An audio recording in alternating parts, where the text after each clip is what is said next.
Your house is worth whatever it's worth, right? Whoever sells it. Wrong. I'm Charlie.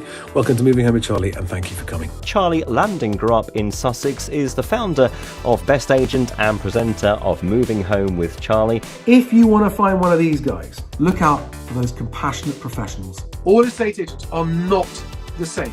So Charlie, what would be your advice for people interested in buying new builds right now? Don't overpay. Do buy, but don't overpay. That's why I say disregard the guff. Read into the numbers and look, and it's buried. The bad news is buried in the small print, okay? Good evening, everyone. Welcome to the Property Press Awards. They may or may not be telling the truth, but you should form your own view.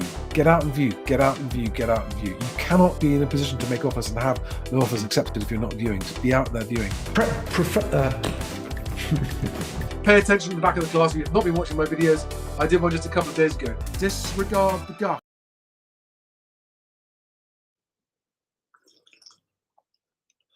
Oh, perfect temperature.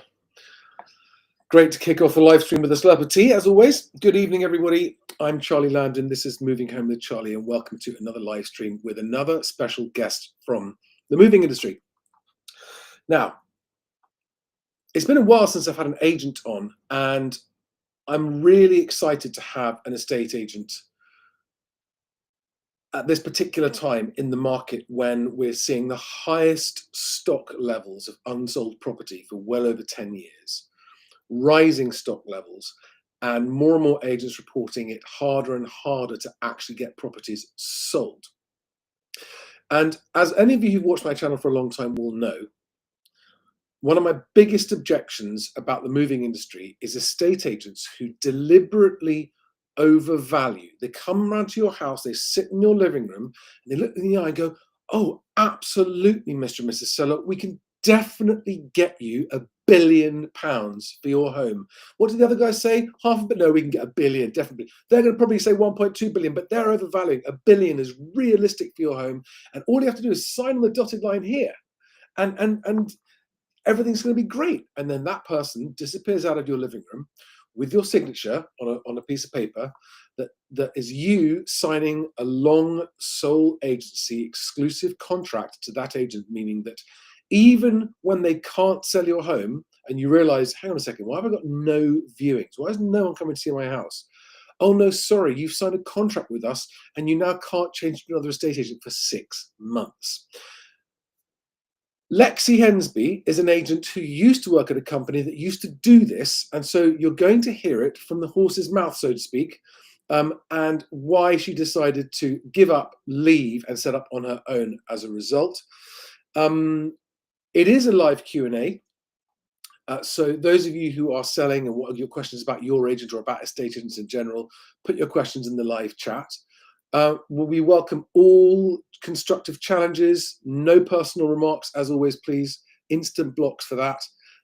But without further ado, let me invite Lexi into the live stream. Good evening, Lexi. How are you doing? Good evening, Charlie. I'm very good. How are you? Very good. I'm very excited to have you on the channel this evening. Thanks. So would you just kick off by telling us a little bit about how long you've been an agent, and how many years you were working for the devil before you decided to then work for yourself? Absolutely. So I've been in the industry for just over 13 years. A lot of people say I don't look old enough, but believe it or not, I'm older than I look.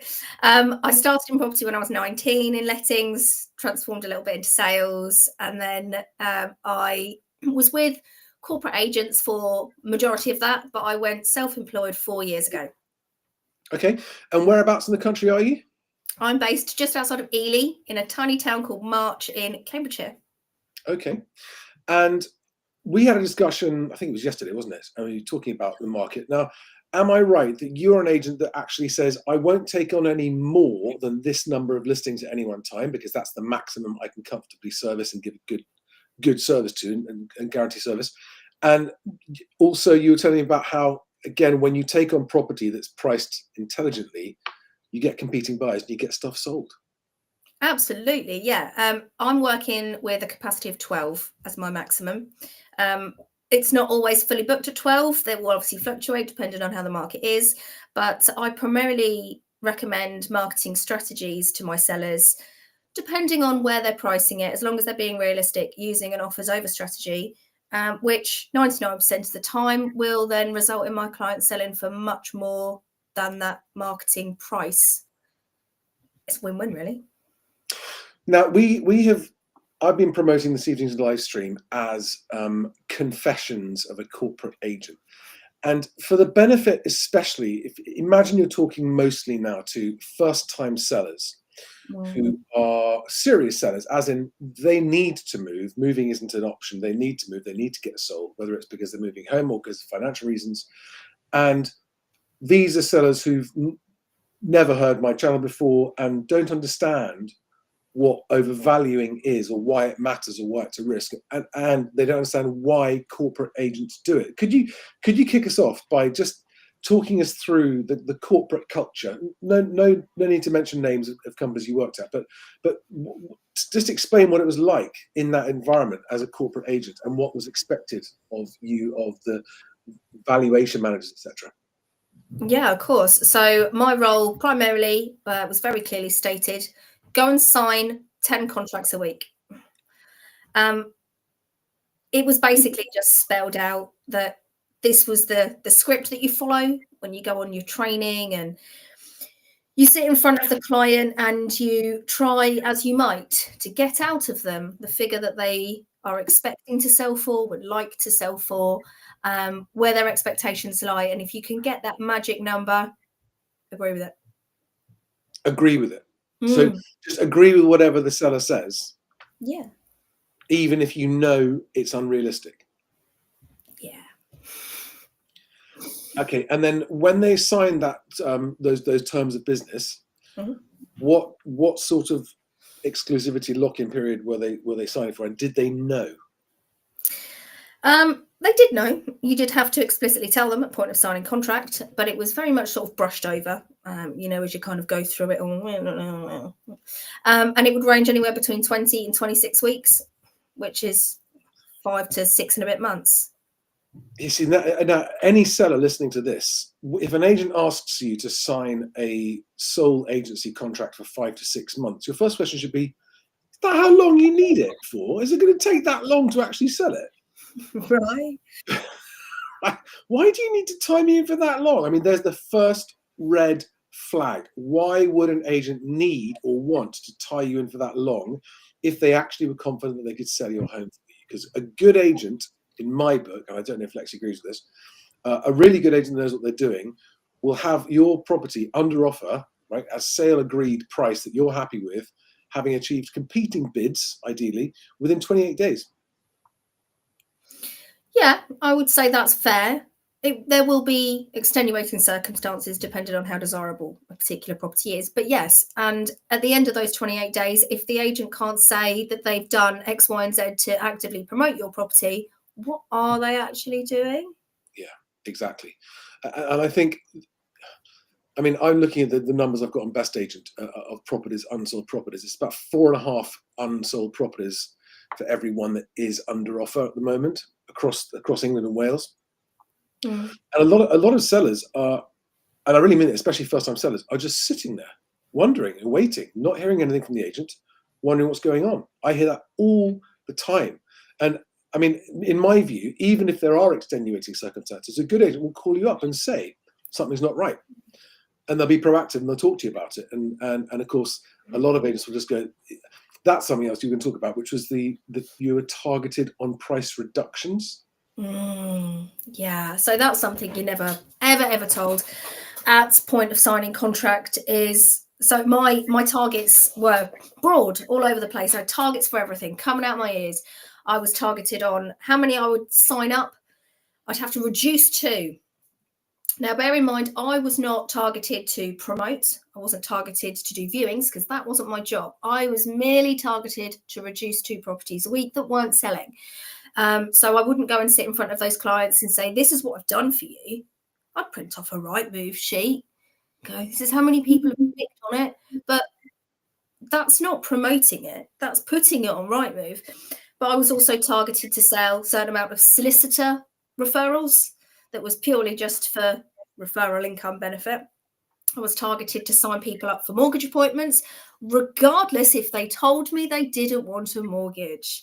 And it was probably one of the most frustrating meetings I had, was this cycle that you get stuck in, given a literal script, because these people are not often from trained property industry backgrounds. They come from all over the place. You were given a script and it would literally give you lines to say, and then responses of objections that people might say. If you say, hey, if you want to put an offer forward, we need to qualify your offer with our mortgage advisor. And they'd say, well, actually, we're porting our mortgage.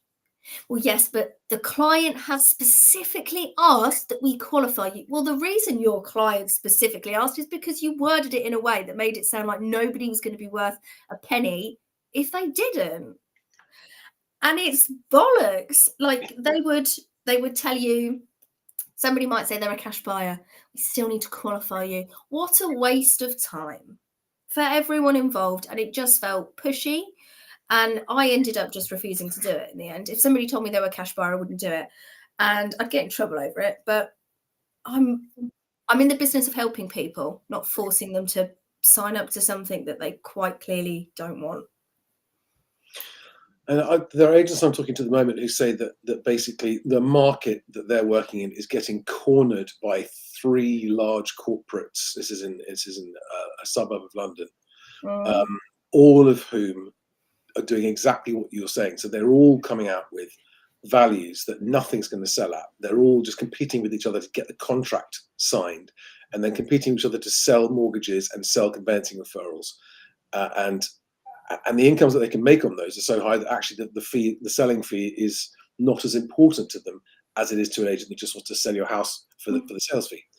So even when and this is another common lie, isn't it? Oh, the seller has specifically asked. And yes, you're right. Maybe you got the seller to say that, but you kind of fed them a line to get them to say it. But of course, sellers would never say that. Most sellers would say, as long as you've qualified them properly, as long as they do have a proper mortgage, I don't care who they are. And any seller who knew what they were talking about would never say, oh, I'm not going to accept an offer unless they've talked to your in-house people. No. So anyone watching this, if you ever hear an agent saying, our sellers have specifically said that, I mean, that is borderline illegal, because it's saying that you can't offer unless you talk to the in-house mortgage broker, right? That's the implication. And of course, these agents are very, very good at just staying just shy of crossing the line of being totally illegal. I'm just keeping on some of the questions in here. I'm going to just flag some of these because they'll be worth talking about afterwards. That is a good one. But do you know that the thing that I don't understand, Lexi, this is as someone who's worked in the industry. I've worked with these large corporates. I know about it. I've been behind the scenes. I've seen it. What I can't understand is how the chat amongst buyers is how ridiculously overpriced everything is. Yeah. And all of these first-time sellers used to be those buyers complaining about how overpriced everything is. And yet most of them are just gleefully signing up with these ridiculous overpricing agents and thinking, and the story I hear a lot from sellers is that we didn't go with the highest valuation. We went with the middle one. We even went with the lowest one because we're really, really realistic sellers. So we chose the agent with the lowest valuation but of course, that can still be way too high. If the lowest valuation is still much higher than buyers are prepared to consider, you're not going to get any interest. And without interest, you can't get competing buyers. And without competing buyers, you can't get the market best price. That's actually made me, on that topic, someone called a reviewer says, Charlie's not a fan of offers over, is he? This is interesting because it depends. If a property, and I'd love to ask Lexi for your view on this, if a property says offers over because the seller and the agent have priced it intelligently, knowing they're going to get competing bidders, and that's just a sort of entry-level price, then I'm all for that, right? And it's a good expectation set. Like that people are going to be offering over this because this price is designed to get lots of interest and it's going to work at that price. And then we'll see what the market pays. But the trouble is you get some real dipstick, thick as shit agents who just think that putting offers over on an overly high price is going to work. And all it does is put buyers off. So how can buyers spot the difference between an intelligently priced offers over listing versus a head in the clouds offers over listing? Because they do exist, don't they? Oh, 100%. And a lot of agents, again, when somebody says, oh, I want £500,000 for my house, when really the value is 400,000, and that is as much as they're going to get. If they go, yeah, sure, and somebody says, oh, well, I don't want to put offers over on it just because we'll test the market. We'll test the market. That is a strategy. It is a strategy that I do not recommend, but some agents do. There are loads of strategies. You will have seen the just come just under the price bracket, like 499, 950. That is also another one that doesn't work. But again, we get sidetracked. A buyer would probably only really be able to spot it if they're doing their research, if they are looking at multiple properties and comparing the sort of pricings. And also, this isn't necessarily something that's a market standard, but I do offer buyer representation services, and I'm one of the only agents I know of that do. And that's basically where you can have a professional in your pocket. You can have, from a buyer's perspective, obviously I can't ever do it on properties I'm selling because that's conflict of interest, but if somebody's looking to buy anywhere in the UK and they want a little bit of backup to say, am I doing this right? Am I overpaying? Am I being taken for a laugh?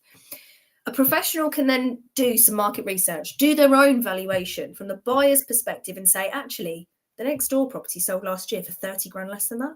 So I would challenge their asking price and say, I'm prepared to offer you this. I'm in a proceedable position. I'm ready to go. I'm motivated. But the reason for my offer is this. Now, you're going to come across situations where the agents will get their backs up against that because they don't want to be told that they've overvalued it. But legally, they should be putting every single offer forward. If that happens, and then the person who's selling the property can hear the feedback and the reason why it's that low, they should wise up to the fact that their property has been overvalued. But there aren't enough people doing, or agents doing buyer representation for that to be an easy job, which leads to people overpaying, mortgages being outpriced, so like undervalued, and you can't get the mortgage because you've been taken for a... Yeah, the lender downvalues the property after you've agreed. Yeah, okay.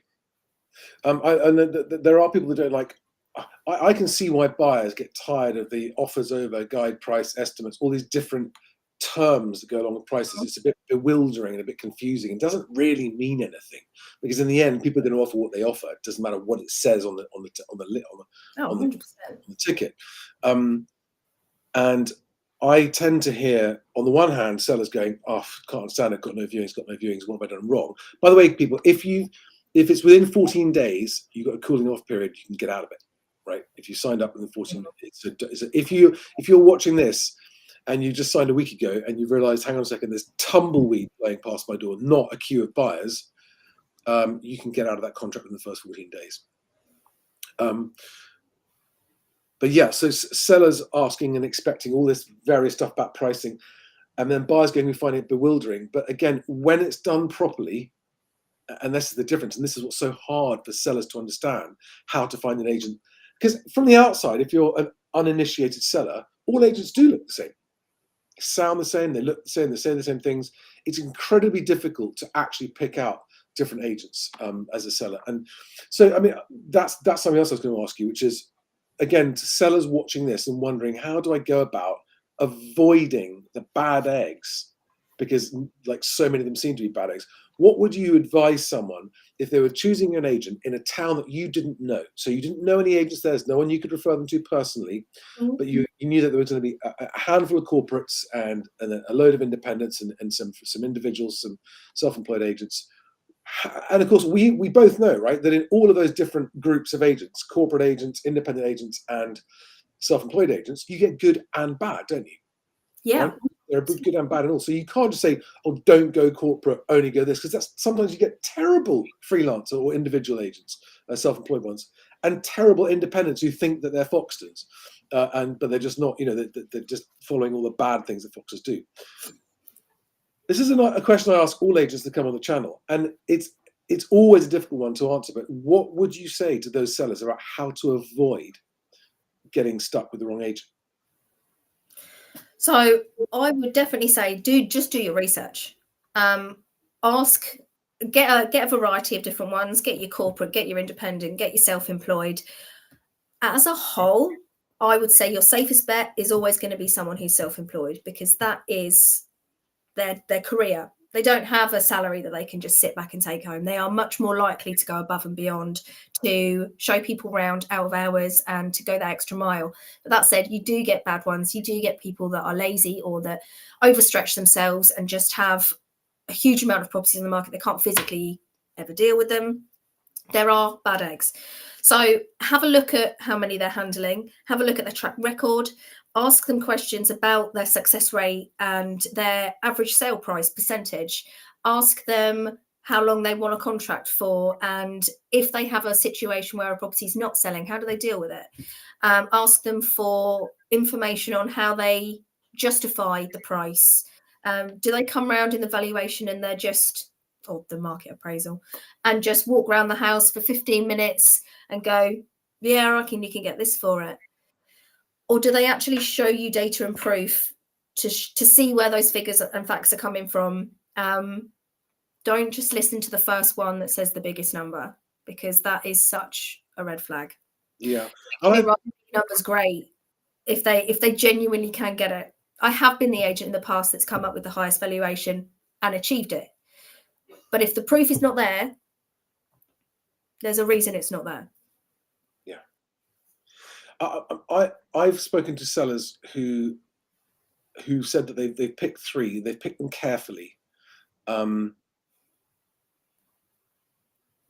They've all priced, quite close to each other, and they really did try hard to go with an agent that wasn't overvaluing, that was being realistic, and that had comparable evidence, all that kind of stuff. And yet they're still finding themselves sitting there with that agent unable to sell. And I've found people that have actually moved from one agent to a second agent, having thought, right, let's not make the same mistake again. And they've gone out of the frying pan into the fire with the second agent. So, I mean, everything you say I agree with, but it's also, despite us repeatedly telling the public, do your research, be careful of all of these traps, don't sign a long sole agency contract, ask about their success rate. I think that's one of the most important ones. It doesn't matter how many properties they've got in the market. It matters how many of those they sell. And how many have they reduced? Yes. And how many times have they reduced them? Yeah, absolutely. Exactly that. And I think that, you probably just going through their listings, seeing how long they've been on there, how long, why they got all these properties that have been on such a long time. The trouble is, of course, you get some sellers, and I think you've probably got to a point in your career where you walk away from these guys, where you tell them, look, the identical property 2 doors down sold for 180 just last month. You're not going to get 250 for your property. And then that seller goes, we're just going to try it anyway. Yeah. Yeah, and of course, when you're a self-employed agent, you don't want that business, do you? Well, no, it's not beneficial. It would make me look like I'm rubbish at my job if I keep putting properties on just what people want for them. And it takes up a valuable business slot. Like I said to you earlier, I'll only ever have 12. If I've got one property that's quite clearly, stupidly overpriced and it's not going anywhere, then what's the point? Yeah. Nobody's earning any money. Everyone's just getting pissed off, and it makes me look bad. So I'd rather respectfully say, I don't think I'm the agent for you, and leave. For sellers watching this, by the way, I did a video called Charlie's 10 Golden Rules for Home Sellers if you want best price. And I've just put a link to that in the live chat now. If you haven't seen it, I recommend going to watch that, because it does talk you through all the things. I've done a lot of videos for sellers on how to choose agents. The 4 golden rules. I always say things like, first and foremost, if your future depends on moving home, choose your agent like your future depends on it, because it does, right? That's the first thing. The second thing I say is, when you find an agent that you're sure you can trust, you've got real confidence and real trust to them. And by the way, if they don't ask you for a long sole agency contract sign in, that's a good signal you can trust them. Don't try and chip them on the fee. You want to motivate this person you're working with to sell your house. You want them working harder to sell your house than anyone else's. You get what you pay for an agency. You really get what you pay for an agency. And number 3, I always say, is understand that it's a team effort, right? Selling a home is a team effort between the agent and the seller. You're not just like, oh, you're selling my house, right? I'm now going to crack the whip and complain every day and talk about why this and that. You've got to cooperate. Right? There are things you as a seller need to do to help improve the chances of selling your home. You agree with that? 100%. Yeah. I've definitely been on valuations where sometimes it's hard to say, look, you really need to declutter. It is going to be detrimental to your selling price. You don't want to upset people, but I'd rather be honest and say, I'm here and I'm going to give you the advice that you need to get the most amount of money for your house. It will earn you 20, 30, 40,000 pounds more if you follow my advice. I've had 6 circumstances where I've had properties that have failed to sell with local agents. And the only thing I've changed when I've relisted it, other than being more aggressive with the marketing, regardless of price, sometimes I kept the price the same. One occasion I even increased the price because it really was, the value was there. The only thing I asked this lady to do was paint a bedroom. I asked her to paint, she had 3 bedrooms in a house. One was a creamy magnolia colour, very non-offensive. One was a pale green, also, it was fine. The third was lilac. Again, it wasn't really a problem, but when you're looking at still images on the property online and you're flicking through, for it to go green purple, it just instantly felt like, oh, this property needs work. It needs repainting, and people will either discount it and not go around and look at it at all, or they'll want money off. So I said to her, look, I know this is going to be a real ball ache, but can you paint that bedroom white? She did. And within 24 hours, her property that had failed to sell for the last 6 months sold for full asking price that was 25 grand more than it was on the market for previously. I hope sellers are listening to that, right? I bang the drum all the time about the presentation being critical. Once you've chosen it, and a good agent will, by the way, always do this. A good agent will always have the conversation go, I'm sorry, that's just gopping that room. You're going to have to repaint it. Okay. It's going to be that blunt, but the really good ones, I have a good enough relationship where they're going to say, look, there's a reason why you need to do this. And you're right. Like just on the photographs, one bad room, you're like, oh no, don't want to. And it changes people's perceptions. It reduces the chances of them clicking again. Or if the main image has got a room with a dodgy color in it. And it's all about the maths, right? It's all about, to get the best price, you need competing bids. To get competing bids, you need multiple viewings. To get multiple viewings, you need even more inquiries. And to get all those inquiries, you need a correctly priced, well-presented property, launched in the right way. And that's why it literally feeds back to that. You can literally, the software that I built helped agents track this, and I could see it. I could see it like this flow. Inquiries, viewings, offers, deals. That's how it goes. And you cannot get a deal without an offer. You cannot get an offer without a viewing. You cannot get a viewing without an inquiry. And you won't get inquiries on an overpriced or crappily presented property. It's as simple as that. Mm-hmm. So yeah, you really got to work with your agents, guys. I always think as well that I've worked with hundreds of agents over the years. I'm working closely with another agent at the moment. I always think that actually what most sellers want to do is to tell you about their situation, tell you about their home, tell you about their move.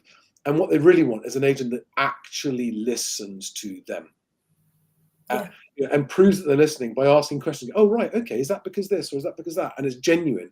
And it's it's the agent, and it's in the agent's interests to do this for themselves anyway, understanding the true motivations. Because in a first meeting, you often won't get to the bottom of the story about why someone's moving.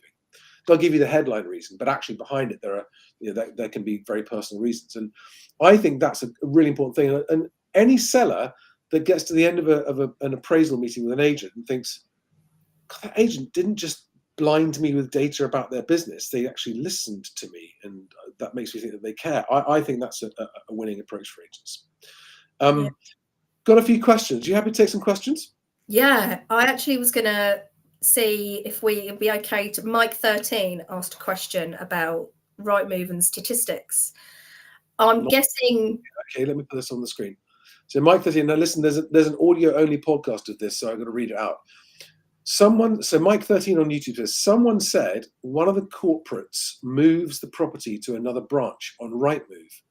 Is this to distort the statistics? And if so, why do the public don't see them? Is that the question? So, yeah, I think that is a very important thing to highlight. I'm not entirely sure if they are able to move properties to another branch. That isn't something I ever personally did or was instructed to do. What I was told to do, though, and what I was basically sent out with my little folder, my clipboard, when I went out door knocking to get other properties that were on the market to sign up with my high street brand, was to create Rightmove charts. Now you'll see these, some agents use them as advertisements, some agents use them to brag about how well they're doing, and basically they're always the Rightmove generated pie charts that are green and clear, and it will say Agent X #1 in your area postcodes, but all it really is bollocks. You can tweak those, you can filter out certain things, you can take certain postcodes, you can shrink them down, you can add in time frame, you can tweak the time that represents, you can delete certain properties from it, you can fix that to make it look like you are the best agent that sells the most amount of properties in your area, all of them for £1 million. And you can't trust that data at all because you can't see what's gone into making it. So I would always take those with a pinch of salt. I actually do remember one house I knocked on and I had my special little chart with me. The guy opened the door and he went, is it door knocking day? Because I had another agent literally about an hour ago that had the exact same chart as you. And I went, oh, okay, bye then. So it doesn't often happen where people really do get to see. Loads of people can be the #1 agent in your area as per the Rightmove chart. So just take it with a pinch of salt. I mean, #1 agent. This is it's not a well. Agents compete with each other over listings, right? And they look for them when they go #1 market share. #1 market share, in my view, is so you haven't sold them then. Well, yeah. Who wants to be the agent for the most amount of houses on the market? The most important thing is what you said earlier, which is the success rate. What percentage of the properties that you list do you go on to successfully sell? And to give everyone some data on this, right, the whole country as a whole, the average is 48%. That's the average. So they're basically selling. So if you pick an average agent, your average odds are 50-50 that they will sell your house. I think that's pretty shockingly low. Now, that's not all agents, and that's not your chance with all agents, because take London, for example, right? There is public data. It's hard to find, but it is there, that both Foxtons and Dexters in London sell less than 1 in 3 of the properties they list. Their success rate is about 28%. And yet people queue up and sign up with them like lemmings. It's unbelievable. Oh, where do we sign? Oh, that sounds great. Where do we sign?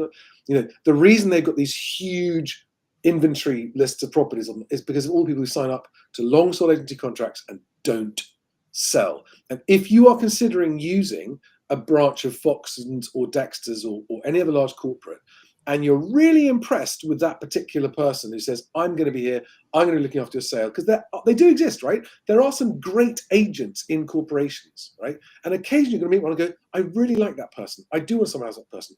The question you must ask is, I want to see the proof of your success rate. Because I've heard Foxtons only sells 1 in 3 of what they list. I don't want to be one of those. But if your branch has a much better success rate, then great. A good success rate, and what I would consider to be the minimum acceptable success rate for an agent, is 2 out of 3, right? You sell 2 out of 3 properties. Now that is a reasonably impressive, reasonably good and consistent result. And why? Because 1 in 3 sellers can change their mind. You know, often there are reasons outside an agent's control why a seller, and life happens, things happen, right? So things do go wrong, but the very, very best agents that I've worked with can consistently sell 90% or more of what they list. And one of the reasons for that is they won't list a property that they aren't sure the seller is committed to selling, because they realize very intelligently that it's a waste of time, waste of money, makes them look bad. And it's just, why would they waste their time and money selling a house that they think the seller's not going to actually go through and sell? There's a question that's just come in that I really want to answer, and maybe you can answer it first. Complex Simplicity on YouTube says, How long would you say is too long to consider before signing an agreement? I'm considering a 6-month agreement. I think signing an agent with a 6-month agreement is what they mean. How long would you say is too long to consider before signing an agent with an agreement? I'm considering a 6-month agreement. I'll let you go first before I have a rant. Well, if I'm reading the question correctly, you can have as long as you want to decide. Obviously, subject to your personal circumstances and how quickly you need to sell. But I would say if you rush into signing an agreement, you're probably going to regret it later. So just take your time and make sure that you have got a good view on the agents that are available in your area to help you sell. And do not ever sign a 6-month agreement. I can guarantee you, whichever agent told you that they only do 6-month agreements, if you said to them, look, I'm really happy with everything you've said. I'm happy with your service. I'm happy with your success. I'm happy with your fee. I'm happy with everything else that you said that you're going to do, but I'm not happy to sign a 6-month agreement, they'll negotiate. They don't care. Always. They always start with high expectations, because the longer they've got you tucked in the folder, the better, because then they can just wait it out, drop the price if they need to. You're stuck then, and there's nothing you can do about it. But if you say to them, look, some of your competitors that are also offering really good service have said to me that they'll do a 4-week contract or a 0-week contract or 12-week contract. I am prepared to sign up with you on the basis that you will sign up with an 8-week contract. And if I'm not happy, then I'm happy. Then I'm free to go elsewhere. If they believe what they're saying is the truth, they'll have no reason to not do that, because it's not a trick then. They have to come up with the goods. They have to show you that they're actually working for you and working with you rather than against you. I think that any seller should say to an agent, how long do you need to sell my house? How long do you need? Because that's a very good question where it's going to put them on the spot, because they've got to say, well, I mean, I should be able to get you a few viewings the first couple of weeks, couple of offers, maybe 4 to 6 weeks you'd have it under offer. So that if the agent then pulls out a 6-month contract, say, well, you just told me it's going to take 4 to 6 weeks. Why are you asking me to sign 6 months? But complex simplicity, I 100% agree with what Lexi said there, which is never sign a 6-month agreement. Never sign it. First of all, they will always negotiate. They would always rather get your instruction with maybe 3 months than not at all, right? You can always negotiate. And they'll tell you, oh, sorry, it's company policy. They say, well, it's my policy not to sign a 6-month agreement. So, you are the customer. Customers can dictate terms, right? An agent may or may not accept them, but you as the customer can say, I'm prepared to sign 4 weeks with a rolling 2-week notice period after that. And I want to market it at this price. I've had clients, as in private people who come to me for advice on how to deal with their agent, who've told their agent to put it on at a lower price than the agent said. And it's worked. So you are, as the client, you instruct the agent. Okay? And what a lot of agents do, especially if you're a first-time seller and you're a bit unaware of how the process works, is they'll come in and they'll read a script and it all sounds very official, and you just have to sign here and do what you're told. Don't say anything, no questions, sign here, come on, be a good customer, sign up. That's the fee, that's the job done. Yeah, don't worry about it, we know what we're doing. And you'll just be intimidated into signing it, right? Yeah. You are the customer. You are the one who can choose which agent to give your business to. And honestly, any agent that makes you feel any pressure in that scenario, I would immediately just go, I don't want to be pressured. I never want to feel pressured in this stressful, difficult, worrying, uncertain situation. I do not want to be working with someone who made me feel pressured. That's my first warning sign, right? When you've got someone in your living room, any pressure whatsoever, and I would just go, I'm sorry, thanks very much, I'll have a think about it, off you go. So there are agents who have zero contract. Like, if you're not happy, you can go. It's fine. If you're not happy, absolutely, I want you to be able to be free to leave if you don't think you want to stay with me. I don't want a client that doesn't want to stay with me, right?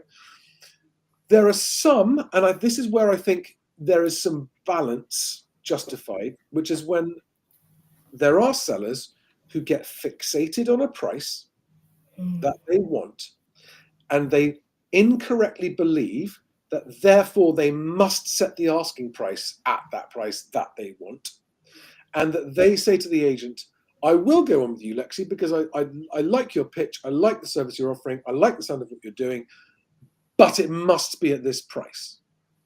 And you've advised them that that's too high and that's going to make it harder to get interest. Now, at that point, there are some agents who they're saying, okay, but I do need commitment from you because I don't think we'll sell it at that price. I think you're making my job harder for me. It's going to take longer. And before I'm prepared to invest my time and money and my reputation as an agent marketing your overpriced property, I would like to know that I got some commitment from you. I think that's reasonable at that point for an agent to say, okay, but because you are choosing to go against my advice, I will need more time. This is going to be more difficult. I still think 6 months is too long at that point.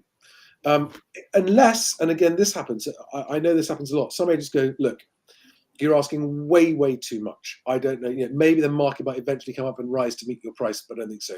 So it's got to be a 6-month contract. And if they've explained it and they've been upfront about it, go, I will list your property, but only if you don't go anywhere else for 6 months because we're not going to sell it at this price. And some sellers will be like, yeah, okay, that's fine. Because there are always weird sellers who are very happy sitting on the market with an asking price that makes them feel very rich. Mm-hmm. Oh, I've seen it so many times, Charlie. I've seen people increase their property price on the market year on year. Year on year. Halifax's house prices have gone up 10%. To that online agent, and they're not swapping to another one because they've paid their £999, and that agent will put it on the market at whatever price. Genuinely, there is a property, and it has gone up. It's gone up on average £200,000 per year for the last 4 years in a row. Has it sold? No. But it makes them feel rich. I don't know what it is. I don't know if it's an ego boost, but it's just a waste of time. I had a neighbour who was, absolutely believed in blood that his home was worth double what it was worth. And anyone who suggested afterwards was a fool. And we've got lots of other questions. Let's get some other questions here. Can I highlight another one? Yeah. Tell me. Who's it? Arto Calathan. Sorry if I said that wrong. Wait, hang on. Is that Arta? Yeah. Oh, trying to sell a property without an agent. That one? Yeah. So Arta O'Caitlin on Facebook says, what are your thoughts on attempting to sell a property without an agent? That is, getting the agent to value a property and then selling it yourself. Far away. No. There's multiple reasons for that answer, so I will justify that. One, if you have got a good agent, they will do a better job as a person that is experienced in this business rather than someone who won't. Time and time again, if you've got someone viewing your house and they know that they're negotiating directly with the seller, they're going to try and take you for a ride. They're not going to give you honest feedback because they might not want to hurt your feelings. They might only give you partial information of what they're looking to do. They might try and undercut you even further because they feel like it's just a private sale and they can get away with it. And it's just not the best way to present your business negotiation with your biggest asset. Am I fair to say it's usually your biggest asset would be your property? So you want a professional that's going to be able to look after it properly. Secondly, there are websites where you can try and post your property. You can post your property on Facebook Marketplace if you want to. That doesn't mean you're not going to get a load of rubbish and scams and time wasters. But there is so much to the role of an estate agent that most of the public don't see. So many people who do think agents are all the same just think, well, all they do is turn up, they stick it on Rightmove, they turn up with a key, they open the door, they let people look around, and then they answer the phone and go, yeah, how much do you want to pay? That is such a bare minimum. Some agents do that. So it's fair that the public would think that that's the case. But a good agent actually works with you for this whole process. They will advise and support. They will make sure that you are getting a lot of interest in your property and it is presented correctly. They will negotiate hard on your behalf for your offers when people come back and say, nah, that's my maximum. Well, actually, currently my sellers are in a position where there is high interest in this property. So thank you very much for your cash offer. I really appreciate their sellers. I do appreciate your offer. But they're not in a position to accept a low offer because there's another 8 viewings in the next 4 days. So understandably, from their perspective, they want to hear these people out. They want to sell their property for the most that they can. I'm sure you can understand that. They will obviously, once that offer is negotiated, they will stay in touch with the solicitors to make sure things are getting done. I can't tell you how many times I've had sales fall through because agents that I'm in the chain with just haven't bothered. Their clients had their paperwork come through from their solicitors 4 weeks ago. Oh, I put it down. I forgot. I actually forgot I hadn't done it. And then the buyers just got pissed off and they've gone and bought something else.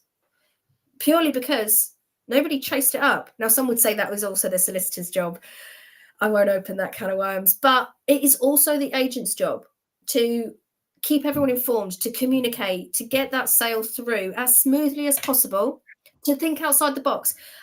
I could give you countless examples, but I've had situations come up where somebody says, actually, no, my solicitor has advised me that due to the private road, this is a big, big no-no. Red flag, they won't let me move on. And actually, as an agent, I knew that that wasn't correct.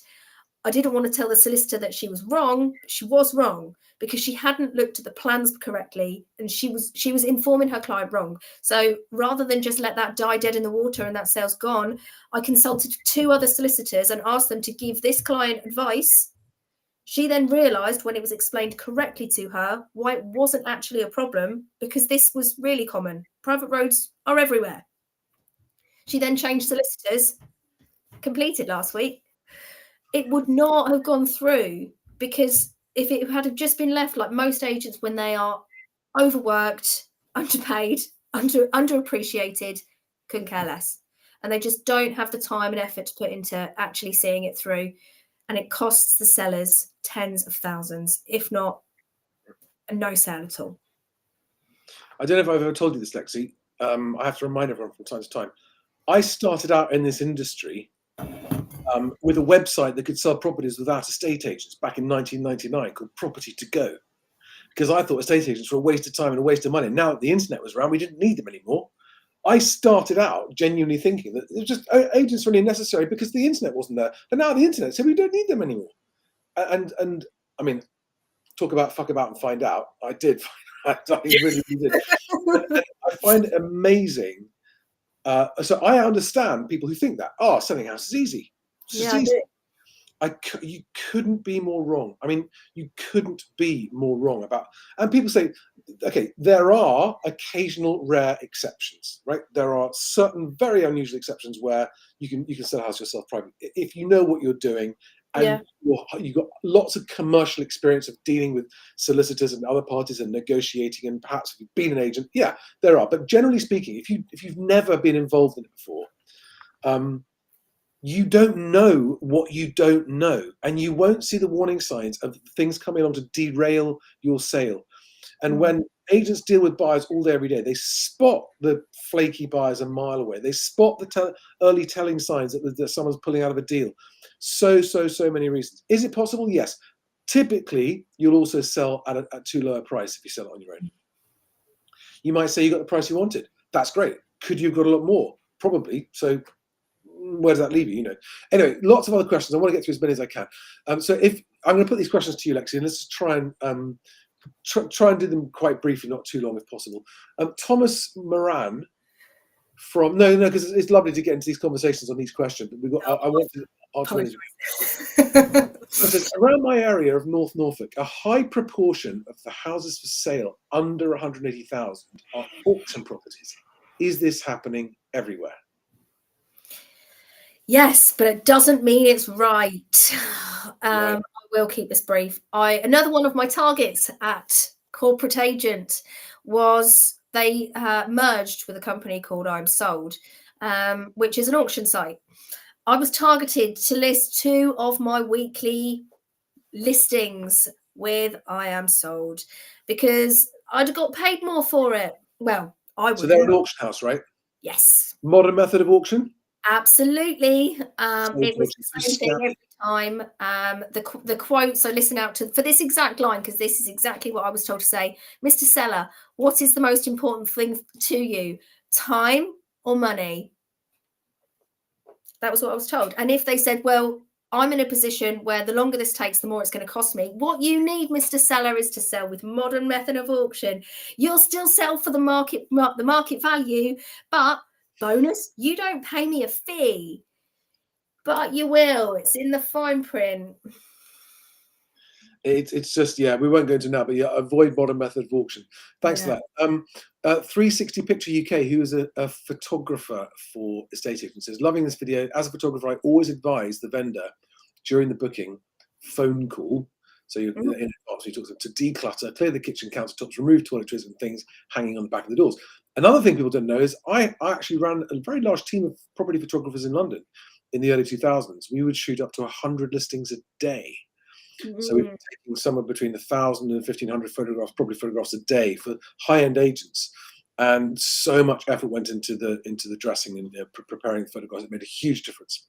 So that's not a question; that's just an observation. So, someone's asking about self-employed agency, but that's not the topic for the video. Mike Dennington says, I've advised 2 agents in the past to lower the asking price, sold each in 3 weeks. Mike, you're a regular. I know. I see your name here all the time. Why did you have to reduce the price? Was it you that put it on too high, or was it the agent that put it on too high to begin with? But yeah, if you do that, that is going to help. Lexi, I'm going to ask you a question on the back of this comment, though, which is, when the situation arises where a price reduction has clearly become necessary, how do you go about working out how big that reduction should be to avoid the trap of chasing the market down but never catching it? Reanalyze the market carefully, look at comparable properties and how long they've been on the market for before they went under offer.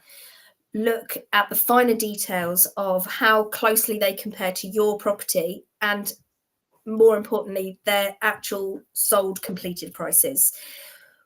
That is the big green flag. You're not looking at other agents' marketing prices. You're looking at what they've sold for and how long it took them to get to that sold label.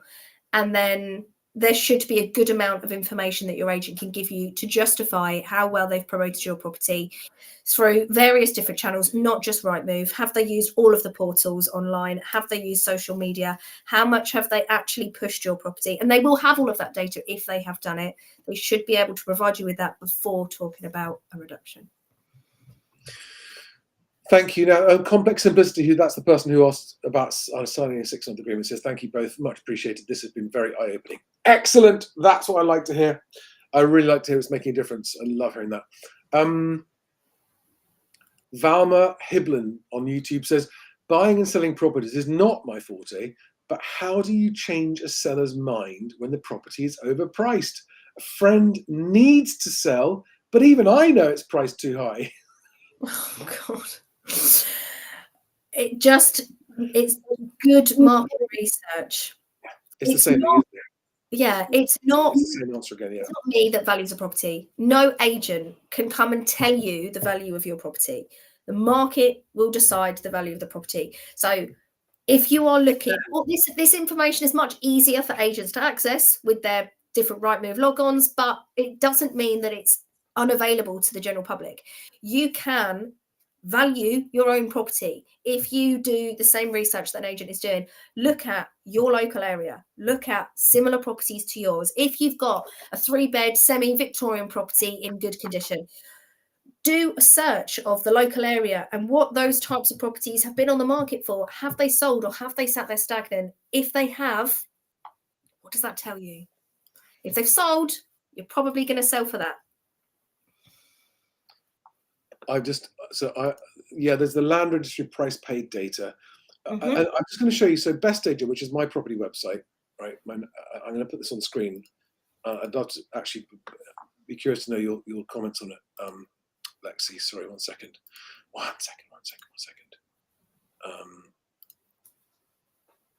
Sorry, I'm just trying to get that off the screen. That question. There we go, and share this. Because this answers this very, very important question. How do you get the pricing right? And all I want to show you here, so this is a recent readout from Best Agents house price data, which is England and Wales. So just England. There we are. Those 2 lines, the top line is stuff that's sold. It's not the sold price. These are just the asking prices. So we don't know what the actual sold price is, but this is the whole of England. Okay, the second line is asking for sale prices for stuff that's not sold. And what I want to draw your attention to is the difference between this price here, the median asking price for stuff that is selling, and this price here below it, the median asking price for stuff that is not selling. Okay, and there's a 35 grand difference there. Look at that, 10%. Okay, so as a very rough rule of thumb, excluding stuff that's only just come on the market, but you can, when you're looking at stuff that's been on the market for a while, on average, it's going to be selling for an asking price of 10% less than the average asking price, if that makes sense. Mm. So this is why doing your research doesn't mean looking at what other asking prices are, because this shows you that asking prices for stuff that isn't selling is very misleading. And on the averages, it's even bigger, right? What I've compared there is the median, right? The median is a kind of average, and it's a much more true to life indicative average. In America, they use median home prices, not averages, because look, the averages are stupidly more, especially here. And that is because of the number of very high priced properties sitting on the market forever.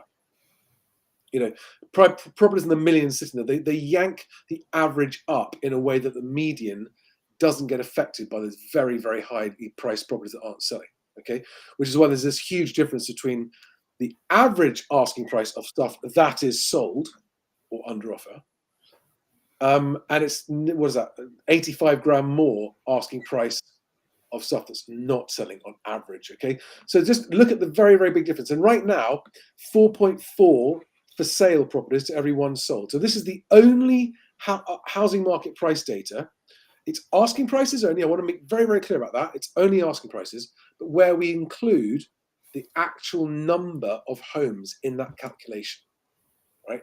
So you can see exactly what they're doing. And that there's no mix adjustment, there's no hedonic regression. That is a straightforward, simple mathematical average and simple mathematical median, including price reductions that Rightmove doesn't include in its house price index. So just to conclude that, right, you should be ignoring asking prices of properties that aren't marked as sold. You should ignore them, okay? And when you're looking, what I always advise people is when you are looking to price stuff, what should you be pricing it at? You should be looking to price it at or below the asking price of properties like yours that are under offer. Yeah. Roughly speaking. You got any thoughts on that? That's eye-opening. To see it like that is just proving again how inflated the view of it is. And there'll be plenty of sellers that are the reason why this happens, and there are plenty of agents why they are the reasons this happened. But between both of them together, that's why things just stick on the market. It slows everything down, and it just makes for a very frustrating business transaction. Yeah. A very frustrating market. Isn't it? The market is frustrating because as a buyer, you can't tell which are the joker sellers who've got just silly ideas on price and who are the serious sellers. And for the serious sellers, they're also finding it very difficult to price their home when all of this guff pricing is out there and all these agents are overpricing stuff. Yeah. Right, more questions. I want to get through the questions.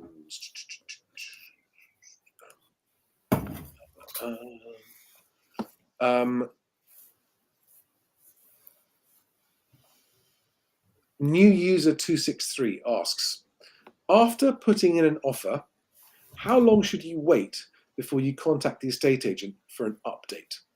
Offered on Saturday, it is now Wednesday. If you've offered and you've not heard a response, that's a little concerning, because an agent is legally obliged to put your offer forward to that seller within 24 hours of you putting it forward. That is the law. They have to do that. So regardless if you've put in a cheeky offer, regardless if you've spoken to their mortgage advisor or any of the above, they should have put that forward. And if they don't work Sundays, we'll give them a day off. I mean, I do, but that's just my personal choice.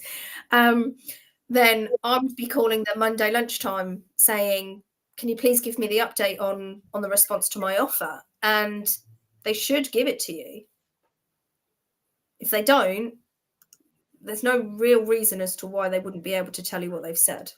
So what I've experienced is that, and it is true sometimes, most agents have this mantra, which is never accept the first offer.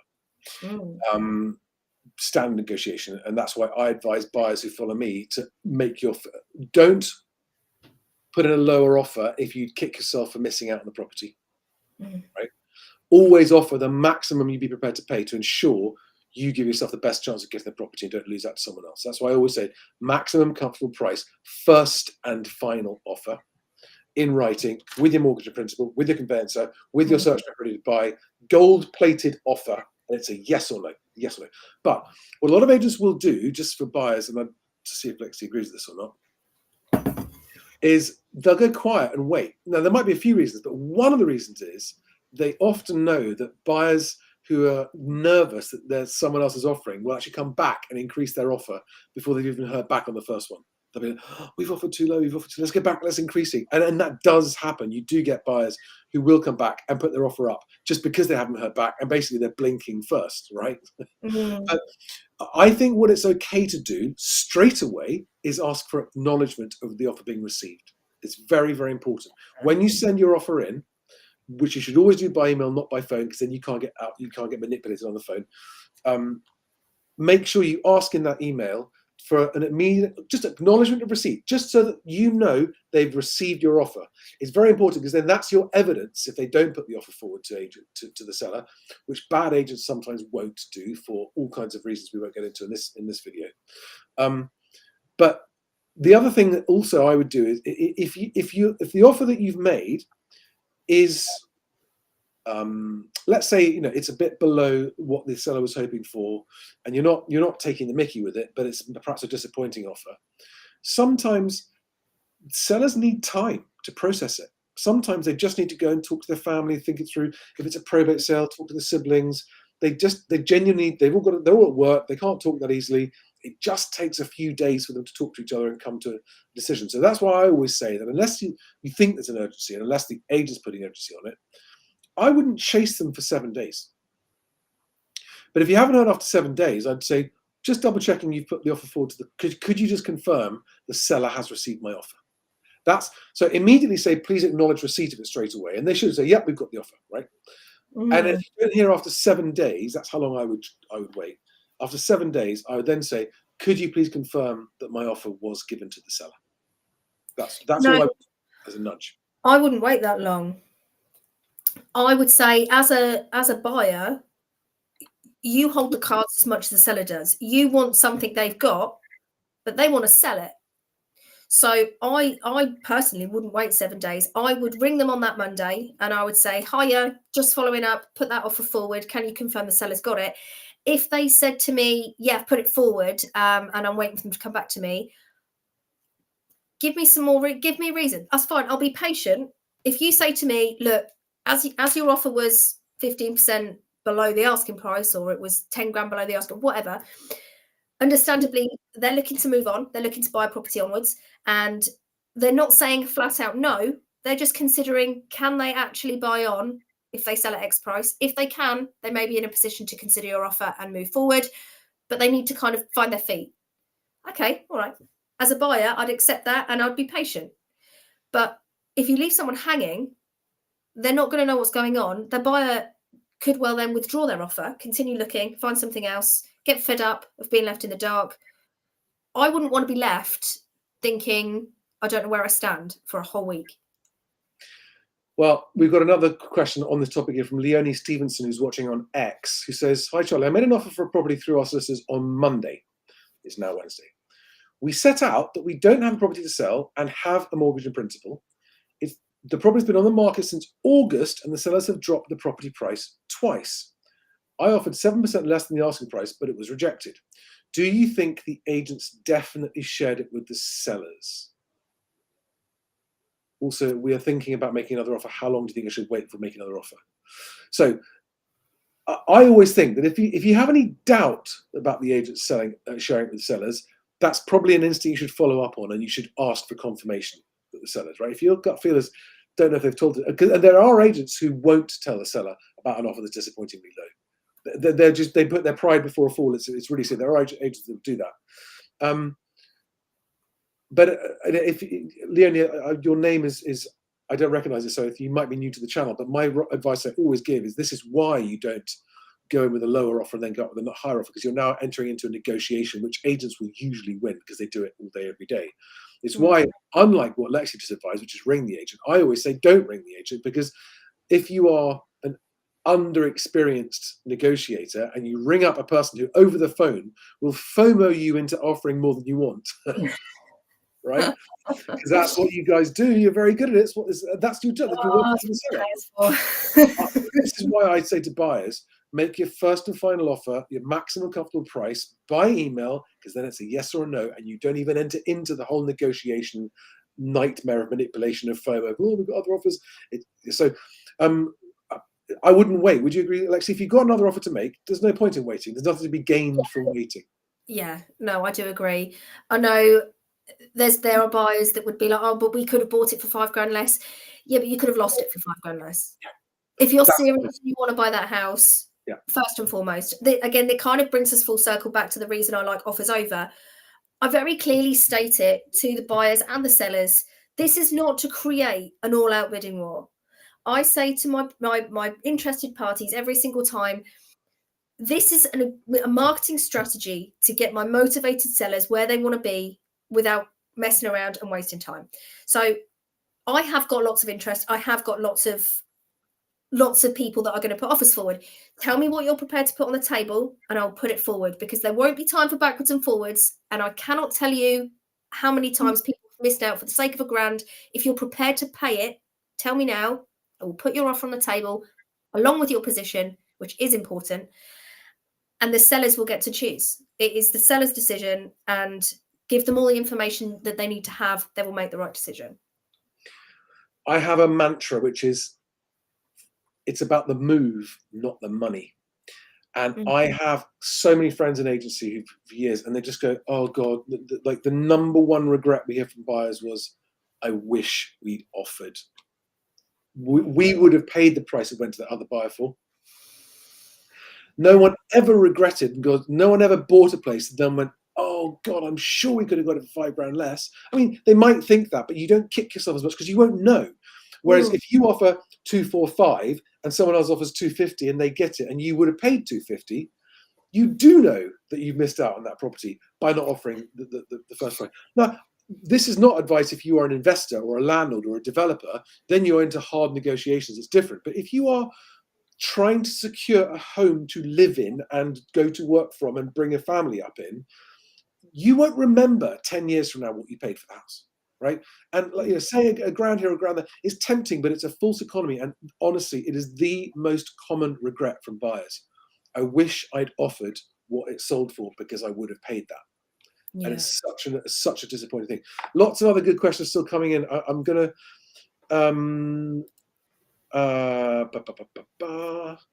I saw someone mention earlier an ombudsman.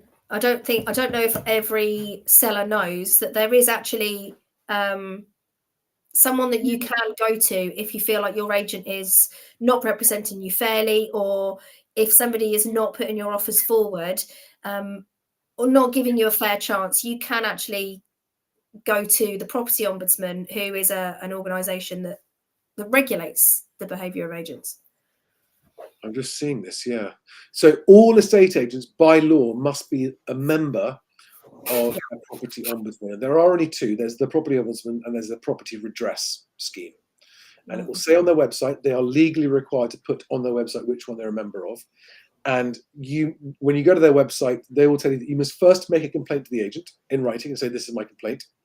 And the agent has, I think, 7 days or something to respond to it. And if you're not satisfied with the agent's response, then you go to the ombudsman. And the ombudsman will uphold complaints where they are legitimate complaints. You can't complain because your offer got rejected. No. It has to be valid. You get lots of people saying, oh, I think they should have sold it to me and I'm going to complain about it. No, and they get lots of jokers like that.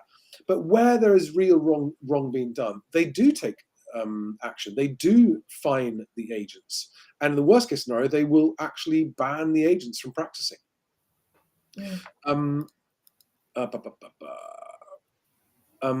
Yaz on YouTube says, I offered 250,000 for a 280,000 house 3 months ago, which was rejected.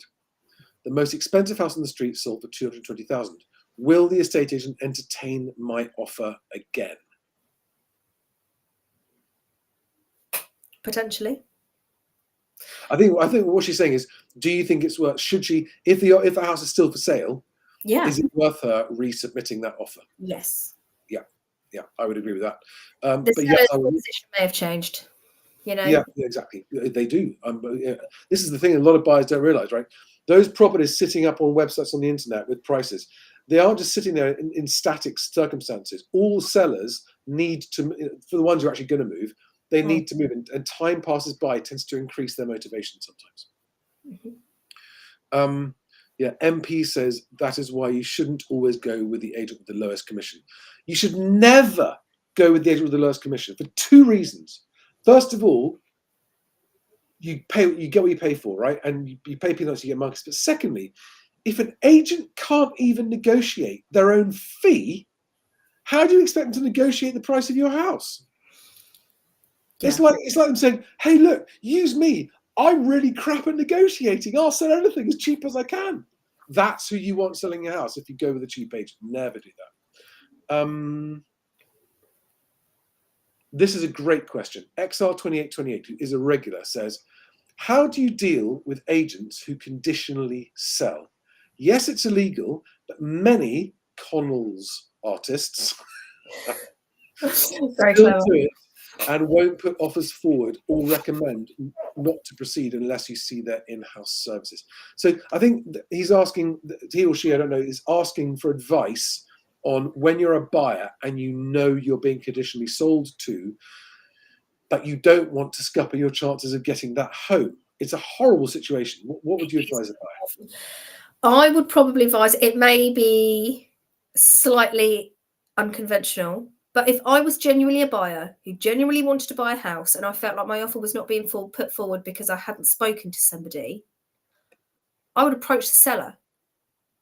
I would write a letter. I would knock on their door and I'd say, "Hi, sorry for this really direct approach. I just wanted to let you know that I've been consistently trying to contact your representation, your agent, and I put an offer forward and I don't think that you've got it. I just wanted to let you know that I'm not messing around. I'm serious. And this is my proof of funding. However, I'm choosing to purchase your property. Can you reach out to your agent and let you know that I, Mr. Brown, want to buy a house?" I completely agree with you. And not only that, if I was that buyer, I wouldn't knock on the door. That can be a bit awkward. You might catch them off guard. Maybe a letter. But I would put a letter through the door, a printed out letter, or printed out email, or even a handwritten letter saying, "I hope you don't mind. I'm just doing this because I'm not convinced that your agent has communicated my offer to you." Mm-hmm. And it does happen, and you know it happens, right? Yeah. And what I would also say is, and by the way, if you do end up accepting my offer and selling your home to me, you won't have to pay the agent's fee because we've proved that they didn't send you my offer. They're breaking the law, and they broke contract, and you won't have to pay their fee. So it might be, of course, the agent has put the offer forward and the seller did reject it. Nothing's lost, okay? But there are, and especially with those large corporates that are the worst at conditional selling, the ones who are owned by mortgage lending companies, Connell's. I don't mind mentioning Connell's name because I know they do it really badly. They will often not put your offer forward if you are a cash buyer because they want to sell that house to someone who gets a mortgage with them. And if they don't sell that house to someone who they sell a mortgage to, they're missed out on that mortgage fee, right? And they often won't put cash offers forward. So if you are a cash buyer offering on a property with a big corporate agent that has in-house mortgage brokers, and you've got any doubts that your offer's been put forward, I would put it in writing, put it through the seller's letterbox, and point out to them that I show them the proof, right? The evidence. Here's a copy of my email I sent the agent with my offer on that date. So there's your evidence and proof, right? If the agent didn't send this to you and you end up accepting my offer, you don't have to pay the agent's fee. Mhm. To the agent. They will tell you that they do have to pay that fee, because they'll say, actually, we introduced that buyer, but They've I've broken contract. seen it go to court, and I've seen it been thrown out time and time again. You've seen it go to court. Not And you see- personally. I've seen Well, examples. you're aware of it going to court, and the court throws it out and goes, no, seller Yes. hasn't got to pay. If that agent cannot prove that they have introduced the buyer, potentially organised or done the viewing, negotiated the sale, progressed the sale, exchanged and completed on that property, you do not pay them. They will put in these, when people withdraw from the market with agents, they will always get this rather threatening letter. These are the names of the people that I've showed around your property, and if they go on to buy it in the next however months, you must pay me. No, you don't. If you're a buyer and you can prove that that your offer wasn't given to the seller, and the seller then did something, so, and it's I mean, I know of one example of Connells doing something utterly shocking, which is defrauding the seller out of about 15 grand. It was a 300 grand property. There was a buyer offering cash 300,000. They were told their offer had been rejected. They didn't believe it. They subsequently found out that property had been sold to someone who got a mortgage through the agent for 285,000. So in other words, the agent cheated the seller out of £15,000 just so that they could sell it to someone who'd bought a mortgage. And they paid that agent for the privilege.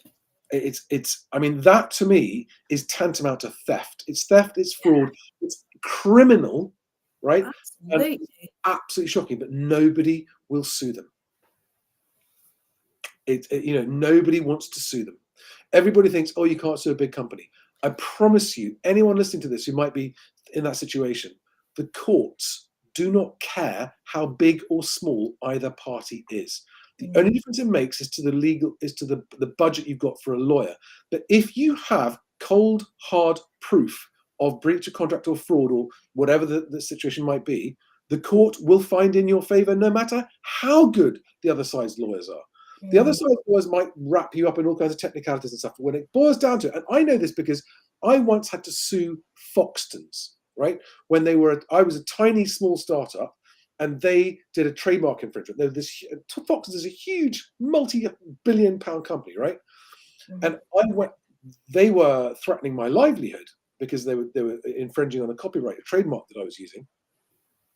And I went to a trademark specialist lawyer, and Foxton's initial reaction, their lawyer's reaction was, ha, ha, ha, we'll bury you in court, we'll drown at this, we'll drown at that, blah, blah, blah, blah. And it was so intimidating. But the lawyer I went to was so good, they went, don't worry, it's bang to rights. It's a smoking gun. They've broken the law. The court will find in your favor. They know that too. They're going to do this, and within 6 weeks, my lawyers actually got a settlement out of them. They paid my costs and damages, even though it was little old me against big old Foxes. So never ever think that the size of the person you're suing matters. Do you know what I mean by Russell Quirk, Lexi? Yes. Do you know the story about him with Wizz Air, when Wizz Air failed to reimburse him when he was owed compensation for a cancelled flight? No. Right?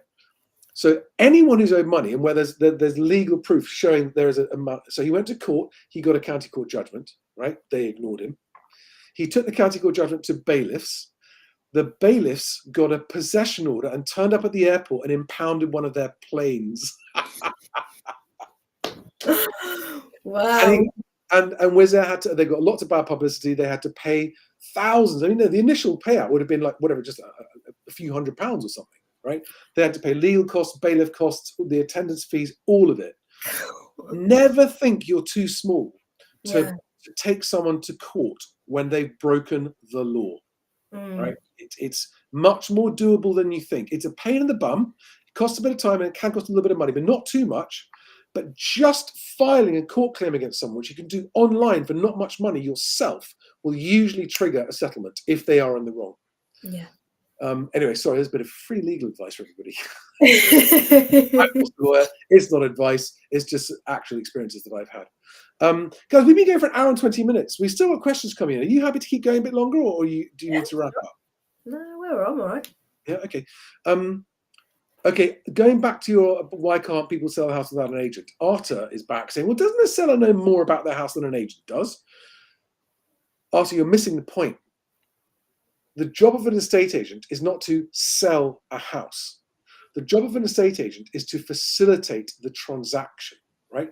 A house will sell itself. A buyer will decide whether to buy a house or not, no matter what an agent says and no matter what the seller says. It's not about knowing the history of a house. That's not why people buy houses. They buy it because it's in their budget, it's in the area they want to be to, they like it, right? That's why they buy. Not because you know more about a house. You know, people don't pitch their houses. Oh, let me tell you about the number of times I've had to fix the tiles on the roof and what we did in the garden and we wallpapered the attic. And, you know, nobody cares about what you know about your home as a seller. Nobody cares. An agent's job is to facilitate this horribly complicated transaction that's fraught with pitfalls, is an absolute gauntlet, and to get you in one side and out the other, done in the face of all the challenges. That's nothing to do with how well they know the house. Having said that, it's very annoying for buyers when they go on a viewing and the agent just knows there's basic information an agent should know and they don't know it. That's a different thing. And that just means you've chosen a bad agent to sell your house. So I'm sorry, I've answered that for you, Lexi. No, I completely agree with all of that. I do think it does help when you have an agent that knows the property, knows the history, and can tell you when the boiler was put in and, you know, the actual, is the loft boarded? You know, the questions that buyers will ask you, you can preempt them. There's usually 4 or 5. An agent should know those off the bat. But yeah, I definitely think there is so much more than just doing the viewing to this process. I mean, the legal side of it, doing the anti-money laundering checks, the proof of funding, making sure that that buyer is not lying through their teeth. They have actually got the funds and they're not drug lords trying to move money around. That, you know, there is so much to this that there is a reason this is a profession. Yeah, exactly. Now, this is an interesting one. Kanebo says, what can you do if an agent allows someone into your house without your knowledge? It's a strange one. I think, Kanebo, you need to give us more information on that, because when you instruct an agent and give them keys, you're effectively allowing them to do viewings and show your house. But they should give you notice. Yeah, absolutely. I'm sure it would be part of their contract or their, I don't know, the way that they do business, that they give you notice. I would be very again, another reason not to choose a cheap agent. I've also had so many times people have said to me, oh yeah, I'm fed up with my current agent. They told me that someone was coming to view and nobody came. I don't think they realised I had a camera or a Ring camera. And I saw the agent's car pull up outside. They didn't get out of the car. Nobody turned up. But they told me that there was a viewing. Oh, I can't tell. I've heard that so many times. I've heard people, Ring cameras are great. Get a Ring camera if you're selling your house. I've heard agents stand outside of properties and they're talking to the buyers after the viewing and they're telling them, oh, well, what do you think they'll accept? Well, I know it's on at 300, but, you know, they'll probably take 285. Your agent just lost you 15 grand in the space of 4 seconds. But so many agents, they don't really care what you sell it for because their commission is about 60 quid. So what's the point in standing here fighting for your money when it's going to make no difference to them? It'll buy them a takeaway. That's it. They are not going to stay after hours. They are not going to fight for your money because they don't see the person that's actually doing the job on the ground gets very little of the commission that you're paying that agent. Most of it just goes to the big boss. The agent that's actually doing the work for you will get a very, very small cut. Therefore, they're not motivated to work on your behalf. Unless you choose a self-employed agent. Unless you choose a self-employed agent, yes. It still doesn't mean they're the best, but still, they are much more likely to be honest and actually work in your favour. That is true. Roni Bomick says, I'm going to view a house, 325,000, but it needs a lot of work, like a major overhaul. How do I negotiate with the agent about the price reduction? All online websites are projecting 285 for a similar property. Just make your offer, right? Well, yeah, make your offer. I mean, I would say don't put too much weight on things like Zoopla price valuations. Online valuations, yeah, agreed. Yeah, they won't always give you the most accurate information. They will just take previous sold properties in the area with no consideration for condition, personal circumstances, things like that, and they'll just generate a rough guide. So that could be wrong. But if you've looked at similar properties and they are genuinely selling for that, put your offer forward. Always offer, always make your offer, always make your offer, always make your offer. But just make sure that you make your offer in a compelling way with everything you need lined up to make it more acceptable. Yeah. Listen, we're going to have to wrap this up soon. This is wonderful. I'm having a great time. I love all these questions. There was one other question I wanted to answer. Let me just check here. Oh yeah, Patricia says, I got the bailiff sent to Samsung headquarters for a faulty fridge and they settled straight away. Nice one, Patricia. Well done, Patricia. Yeah, that's fantastic. Kanibo comes back and says, an agent let a surveyor into our home without telling us and then said our buyer wasn't having a survey. Again, this is why you don't go with cheap agents, right? There's all kinds of things. You want a quality agent who understands how to behave. Okay, this is the last question. I'll let you take this one, Lexi. As a buyer, says new user 263, as a buyer, is it ever acceptable to renegotiate price before a survey? Or is the survey the only time you can realistically renegotiate? Interesting what you're going to say as an agent. If I was the agent acting on behalf of the seller and a buyer approached me looking to renegotiate, I would listen, but I would want to know their reasons. If their reasons are actually, we've realised we don't have the funding, we really want to buy this house, we're serious, but financially we can only afford X, are they still prepared to move forward? Well, it's up to the seller. If they're renegotiating because they've had second thoughts and they've seen something better, again, it depends on the weight behind it. If you're just trying to knock money off for the sake of knocking money off, then I would probably say run and jump. If your survey has been done and I do think that sometimes some buyers will take a survey and run with it. They will read it. Some will read it and panic because a lot of surveys are written very strategically to cover the asses of the surveyor to make sure that you can't come back and sue them for whatever they haven't proved. I would say read them carefully, but also you can speak to your solicitor about survey. They will help, or potentially the agent, but be aware that the agent may be biased because they're working on behalf of the seller, if they're any good.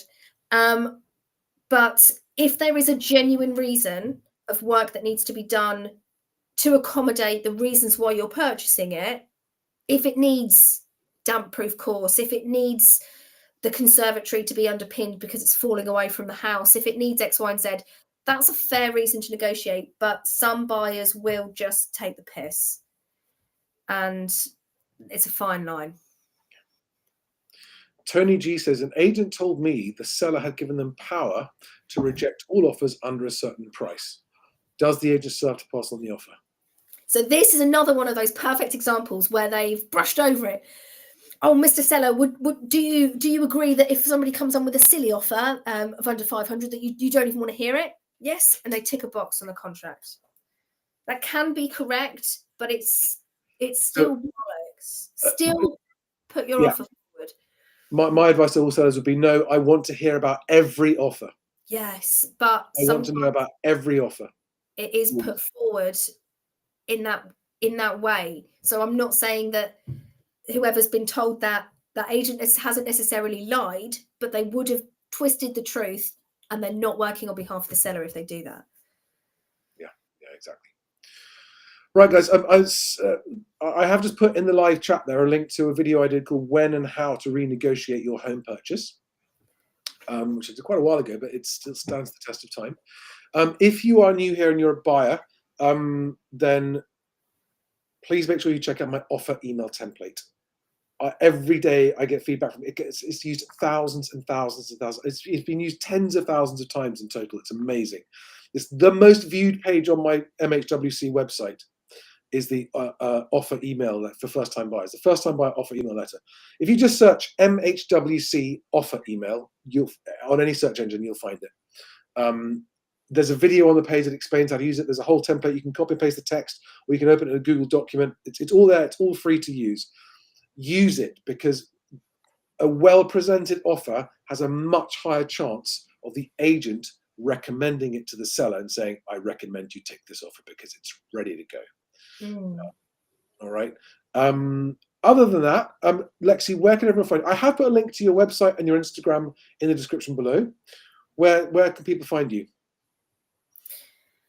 In the country or online? Online. If people, yeah. So, what sellers do you want to hear from? Well, people that want to move, but I will genuinely give advice to anyone who's serious about a move. People that say they're not sure whether or not they need to find or buy first, or sell first. I will happily give my time of day to anyone who is seriously looking at moving. I'm on Facebook, TikTok, Instagram. I have my Lexi Hensby website, which you can find me on, and also I'm happy to buy or represent anyone who needs a professional in their pocket anywhere in the UK, because it doesn't matter. I can do research from a desk. If that's something that you'd be interested in having, by all means, just drop me a message. Fantastic. And guys, if you want to, if you want my help with anything, by the way, oh my God, it's 9:30. I'm supposed to be starting the live Q&A with my private members live Q&A club. We've gone way over time. So sorry. Told you I'm a walker. No, that's 100% my fault. Guys, it is private member. If you're a member of the private move, the Charlie's Private Movers Q&A club, right now, 1 minute ago, it should have started. I've got to go. But that's happening right now. Lexi, you've been amazing. Thank you so much. We've got 600 people watching us live right now as we wrap this up, across X and YouTube and LinkedIn and Instagram and everywhere. I hope you'll come back another time and take some more questions. Absolutely. Not a problem at all. Thank you for having me. You're welcome.